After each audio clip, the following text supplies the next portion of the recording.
ดมดอมสิ้นกลิ่นหอมจำยอมร่วงโรยสู่ดินเปรียบใจเขาที่เศร้าฮักเจ้าดอกไม้บ่ทันตั้งหลักเคยบอกฮักวันนี้เพิ่นบอกลาเจ้าจำปาหากว่าเจ้าใจพังเพคนโลเลสิไปเสียดายเฮ็ดหยังแห้งเหี่ยวเฉาแต่เจ้ายังแตกช่อไม่เบ่งบานอีกครั้ง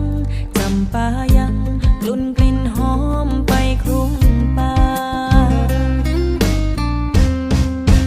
ดอกจำปาไปบานพิษบอนแตกช่ออ่อนพิษมองเขาเลยมองบ่เห็นเช่นความหักต้องหักให้เป็นเจ้าเลือกอย่างพิษเส้นเลือกเสื้อใจเขาเจ้าดอกจำปาให้กลับมาหักเจ้าของ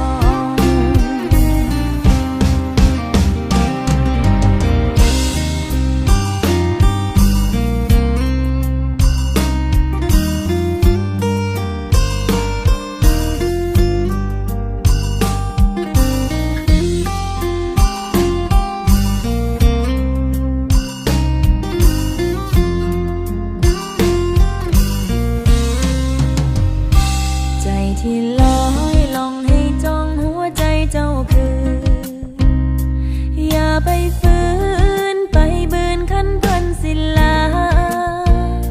เพิ่นบ่ฮักเพิ่นทิมปาดอกจำปายังเป็นจำปาเจ้าก็อย่าคิดหลายอย่าเศร้า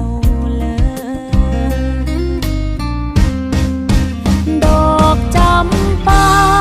ไปบานพิษบอนแตกช่ออ่อนพิษมองเขาเลยมองบ่เห็นเช่นความหักต้องหักให้เป็นเจ้าเลือกอย่างพิษเส้นเลือกเสื้อใจเขาเจ้าดอกจำปา